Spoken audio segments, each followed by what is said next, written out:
This is CPE 233, Lecture 20.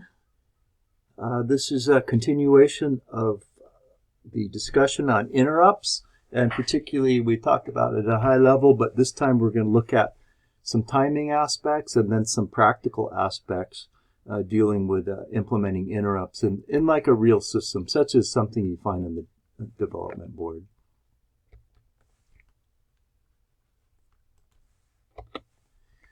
So this is the timing diagram associated with a microcontroller that has the interrupts enabled on this thing.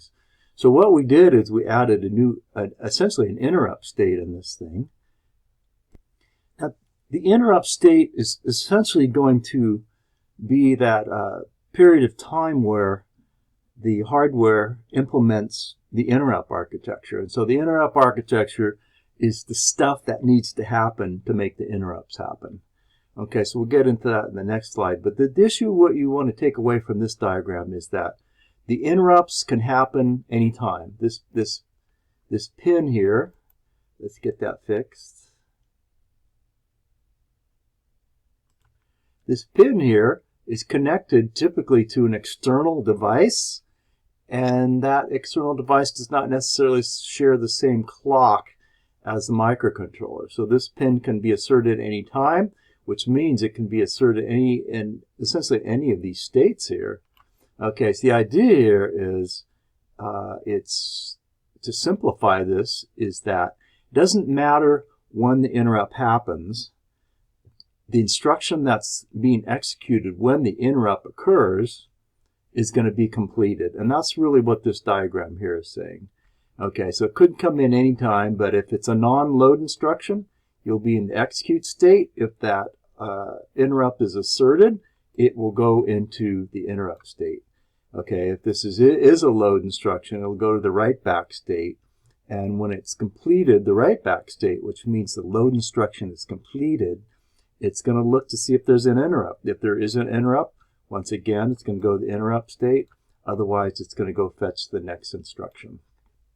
Okay, so once again, when you get an interrupt, there's asynchronous. The microcontroller is not going to act on the interrupt until it finishes the current instruction that it's executing. And it doesn't matter, the timing, the state diagram is set up here to support either load instructions with our 3 clock cycles or any other instructions which are 2 clock cycles. And once again, this interrupt state here is just the state exists simply because I have to set up everything that needs to be done for the interrupt architecture. So the issue is we have one state there, and that one state is enough to do everything we need to do to make the interrupt architecture happen. Okay, if we needed to extra states in here for some other interrupt architecture or do other stuff, not a big deal, we'd add it. But for us, for the RISC-V adder, one state will do it.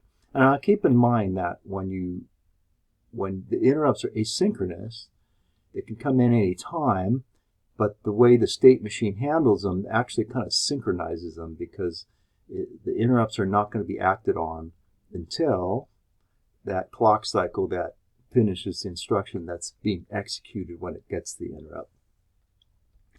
So this is the interrupt architecture. So this is what happens when you take the interrupt, when you act on the interrupt, and this is what happens when you're completed with the interrupt and return to it. It's very much like a subroutine, which means I got to modify the PC, of course. I got to know where to come back to, and then there's some other issues involved with masking the interrupt. So what happens here is I get an interrupt.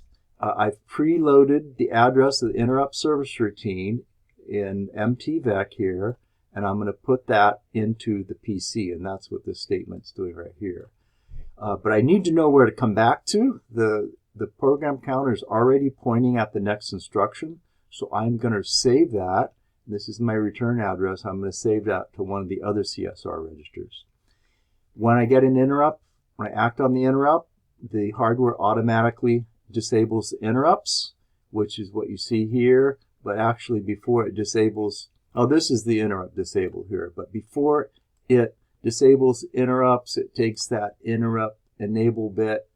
There's your interrupt enable there. It copies it to MPIE. Okay, so really, you know, if I get an interrupt, this bit is always a 1, and that 1 gets copied to this bit, which is, you know, an important consideration. But the really important thing is the hardware masks the interrupts automatically. If you didn't do it that way, you would create a lot of problems. Okay, so when I'm returning from the interrupt, I know where I need to return to, and I need to return to the address, the instruction that would have been executed had I not taken the interrupt. And I've already loaded that into MEPC. So what I'm going to do is take that out of the CSR register and put it in the PC. And then I am going to copy this bit right here, MPIE. I'm going to copy it into MIE. Once again, this is the M-status register is a register in the CSR unit.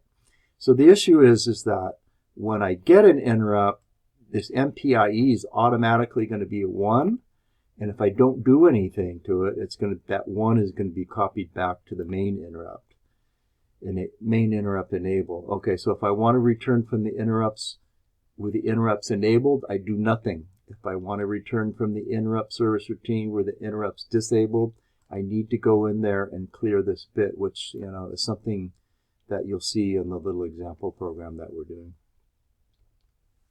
So this is the timing associated with taking the interrupt from a non-load instruction. Okay, so here, this is the interrupt pin, and you can see that it takes an interrupt. Remember, this is a non-load instruction, so it's 2 clock cycles, which is a fetch and execute. So the interrupt happens here, but it's not really acted on until the end of that instruction, which is the end of the execute cycle for that instruction. Remember, it's a non-load instruction. At the end of that execute cycle, the program counter has been advanced to the next instruction. Okay, so here's the 4 things that happen. First thing is this is the address of the next instruction that would have been implemented had I not got an interrupt. I need to save that, and because that's essentially my return address, so I'm going to save it down here in MEPC. At that point, I'm going to replace that value in the PC with the address of the interrupt service routine, which I have pre-stored in another register, which is the MTVEC register, one of the registers in the CSR unit. That gets loaded into the PC. Okay, and then let's see. That's 2. 2 more things here. I'm gonna take that MIE bit and copy it to MPIE. And lastly, I am going to essentially clear that MIE bit. So those are the 4 things that happen as part of the interrupt architecture, so for when I'm taking an interrupt. So the next thing is returning from an interrupt, very much like returning from a subroutine. I've already pre-saved the address of the instruction I need to go back to. So when I execute an MRET instruction, that the hardware is going to take that address and put it in the PC, and it's going to take whatever's at MPIE here, which happens to be a 1, and it's going to load that back into MIE. This one happens to be, well, essentially wasn't cleared, and MPIE was not cleared, so whether it was cleared or not, it just gets copied back into this. So if I physically clear this, which I didn't in this timing diagram, this would be a 0, and a 0 would be copied back here, and I've returned from the interrupts with interrupts disabled. The timing diagram as written returns from the interrupts with the interrupts